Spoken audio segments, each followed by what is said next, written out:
Today we're going to go over a few beginner tips for the new game Frozenheim. Frozenheim is a Viking city builder game that also includes a lot of combat, and I want to say thank you to the developers for giving me a key for this game. If you're interested in this game, I'll put a link to their Steam page down in the description. So for now, let's just go ahead and do single player, and we'll do a new survival mode. Then we'll choose a map that we like the look of, choose our colors over here, which translate to the color of our flags and things over here. So red and blue seems nice. Choose ourselves a nice settlement name.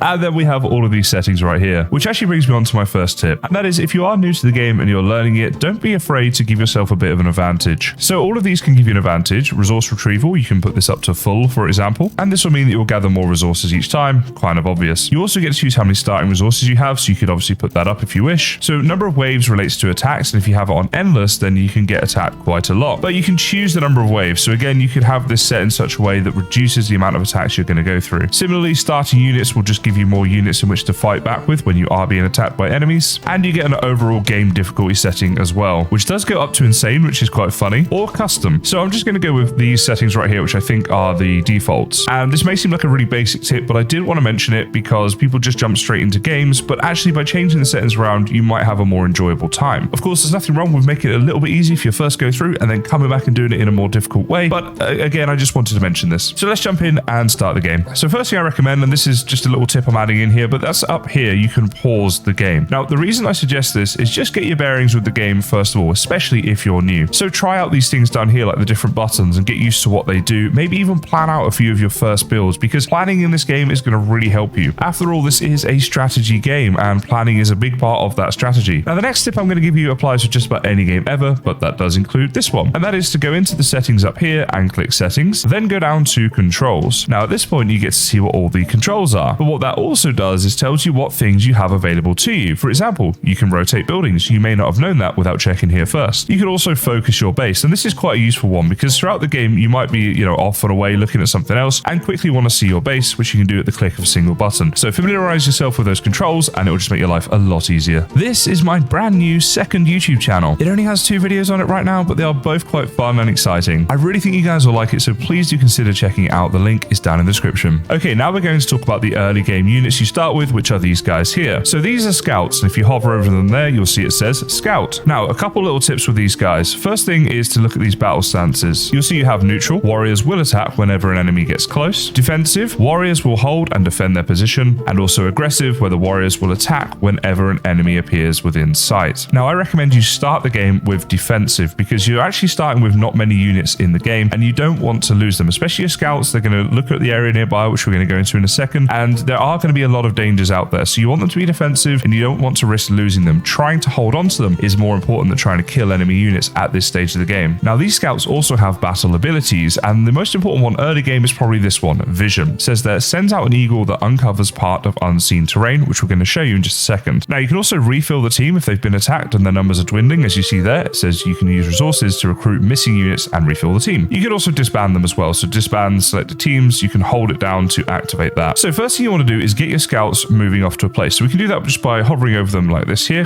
So make sure they're selected. Make sure the game is being played like this, and then you can just right click to send them off somewhere. But what you can do is get them sent off to a place and then pause if you wish while you do other things. Now, I recommend that you start getting yourself some buildings built before your scouts go anywhere. If the game is paused, nothing is happening, and what we want to do is prepare for when the things do start to happen in the game. The reason being, the first time I played through this, I was not preparing and I got attacked very quickly and I died just about instantly, which was not fun. So let's talk about things we can build. So the first thing I recommend that you try to build is this training hall right here. Now, I say try because as you see here, it actually requires a woodcutter's hut first. So we're going to go into this tab right here, the production buildings, and get a woodcutter's hut, and that is going to be the first thing that we build. Now, you want this nice and close to your, let's call it a town hall. If we select over this, it's actually a Giles homestead, but town hall is a term that people are familiar with, especially in city builder games. Now, by keeping it close to the town hall, it means a couple of things. Firstly, it'll be built quicker in the first place, which is really useful. But more importantly, once this woodcutter's hut is built, the resources will come back here and be in your town, so available for you to use much faster, and that is really, really useful. So at this stage, I'm going to go ahead and press play, and as you'll see here, a little guy's going to come out and he's going to go off and build our woodcutter's hut. There he goes. And in the meantime, we have our scouts coming up here, and they're going to go to a certain area that we told them to go to. Now is where we can use their special ability down here and use vision and send out an eagle, which we get to choose where that goes. So if I click, say, here, let's go ahead and click, and we'll see the eagle go off. So here he goes, try to catch him on the camera. Yes, there we go.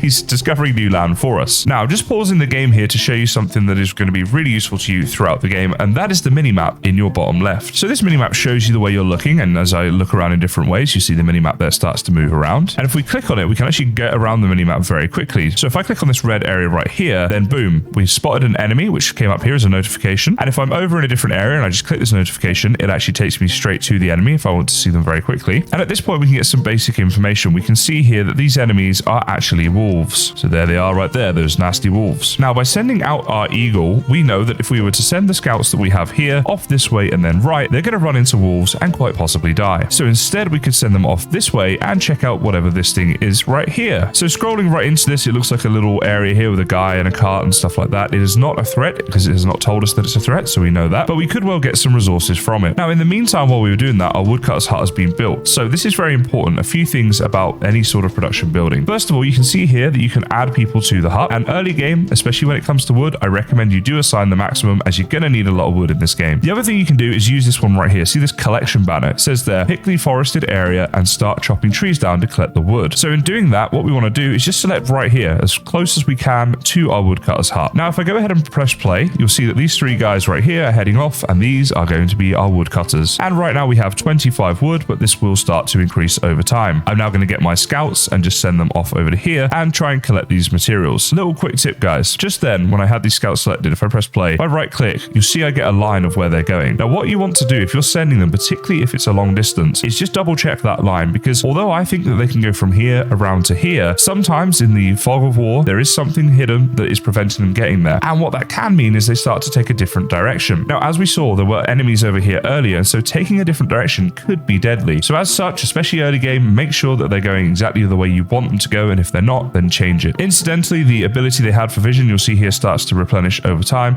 It doesn't actually take too long for it to replenish, so you should be able to use it quite a lot early game. So we've now run into an enemy, guys, and as I click the button to show me where they were, they are actually right on top of our scouts. So at this point, there's nothing we can really do apart from just play this right here, and these guys are going to be fighting in the defensive stance that we told them to take, but unfortunately, they will die. Now, this can happen a lot early game, and that's why I said you do need to be careful. As you can see, even when you're careful, sometimes it can go wrong. Now, if you want to counter this and you don't want to risk losing them like I did just there, you just need to keep sending out the eagles ahead of where you're going to go before you go in that direction. Then you can be sure there's no enemies nearby and that you're going to be safe. So the next building to build, guys, is what I said. It is the training hall. You definitely want to build one of these, and we're going to keep it nice and close to our town center. So let's go ahead and press play, and we can build this thing up. So we can see here, this one's almost about to be built, and there we go. And as soon as it is built, you want to go in here and have a look at the things you have available to you. So these are all different units that you can recruit, but as you can see, each of them requires a resource that we don't have. So in the meantime, we're just going to have to keep gathering resources, but at least we have that training hall there whenever we need it. Now, one big tip, guys, is your homestead does need people working in it. So right now we've got 0 out of 6. I'm going to go ahead and put 2 people working in there, and there they go. And when I press play, you'll see they've got carts on them. So these guys are actually going to go and collect the resources and bring them back to the homestead. And that's why we need to make sure that we do employ people to work there. So our first guy is about to make it back with his cart, and we currently have 0 wood, but that's gone up to 42. So I'm going to pause here real quick, because that should mean I can build some other things now. And the next thing you should build is a collector's guild, because this is going to give you some useful resources. Now, when I hit build, you'll see different things get highlighted, and you can see here that we have some stone highlighted, and up here we have what looks like some sort of ore highlighted, and it is in fact iron ore. Now, it may be tempting to think,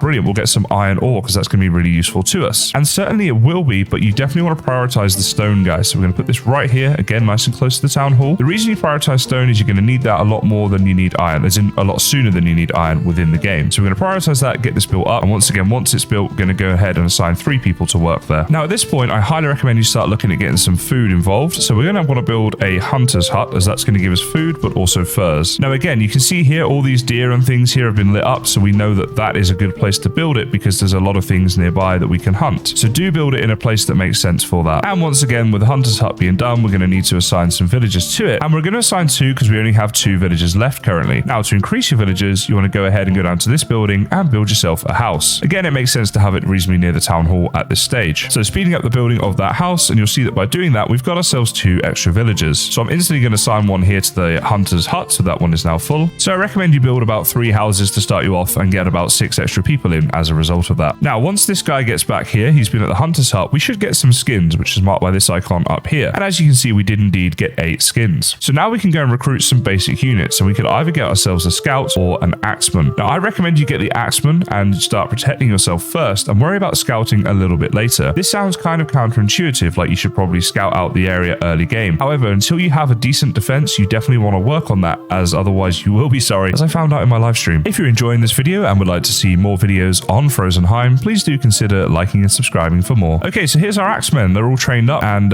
here they are. Let's just pause real quick and we'll see what abilities they have. So Rage, as you can see there, increases power and speed both by 50% for 7 seconds. So you want to save that until obviously they get into a battle and then use that one up. Again, you have the different stances down here as well that you can set them to. And as we're just defending our town, I'm going to give them the defensive stance for now. So next I recommend you build yourself 3 more houses. Now, once those houses are built, you'll see you have a few more people. We've got 10 people up here now that we can get to work. So I'm going to go ahead and recruit some more axemen. Highly recommend again that you keep building up that army. And I also recommend that you build yourself a fisherman's hut, as food is incredibly important throughout the game. So again, with a fisherman's hut, be sure to go in there and assign a couple of people there to work. And at this stage, I suggest you go back and assign the rest of the people to your Giles homestead. So you now have the maximum number of people collecting resources and a good amount of resources being produced. This is really going to set you up nicely for a better later game. Now, the final thing you're looking to do, guys, in the early game is upgrade your Giles homestead. So to do this, you go ahead and click on the homestead and you'll see this button right here. As you can see, it comes with a number of benefits, but does require some resources, including this thing right here. So this is shown here, and it says their steel is produced in the bloomery with bog iron and wood. So you guessed it, guys, it's time to build a bloomery, which can be found down here in the production buildings, just like that. And here's the resources that it requires. And it makes sense at this stage to keep this quite central, so I'm just going to put it down here. Once again, we're going to click on the bloomery once it's done. I'm going to assign the maximum number of people to this because we do want to rush upgrading our town hall. It comes with a number of benefits, but also is just a general game progression, of course. And suddenly we've got ourselves a nice hustling and bustling Viking town. Now, as the bloomery says, it does require some bog iron in order to produce the steel. So you will need to go ahead and make yourself up another collector's guild and put it next to the iron. Otherwise, you won't be providing it with any iron and you won't get that steel. This was a mistake I made the first time I played through, so definitely thought I'd mention it in today's video. Go ahead and assign some people in here to collect the iron, and now it's just a matter of time before we have enough steel to do our upgrade. One quick tip I want to give you guys is if you are under attack and you feel you don't have enough units yet, you can go ahead and click on your homestead and click this button right here, mobilization, which says there, create a team of militia with nearby workers. Now, these won't be fantastic warriors like the axemen and the others that you recruit properly in the game, but they might just hold off the attack long enough for your actual warriors to get there, or even defend a full attack early on in the game. Now, once you have enough resources to upgrade, you'll see you get this icon right here above your Giles homestead, and you can just go ahead and click that, and boom, we've upgraded. And as you'll see, you'll then be able to upgrade other buildings in your town, which is super useful, and the Giles homestead can have an extra worker. And of course, you can keep upgrading this throughout the game. The intention of today's video was to just give you some starting beginner tips for this game, and I really hope I've been able to help you guys out. If there are any useful tips that I've missed out, please do put them in the comments. I know people look there for them. And if you guys would like me to cover this in more detail, maybe go through some middle to late game strategies or even some full playthroughs and live streams and stuff like that, then please do consider liking and subscribing to support this series. But for now, I just want to say thank you so much for watching, and I'll see you next time.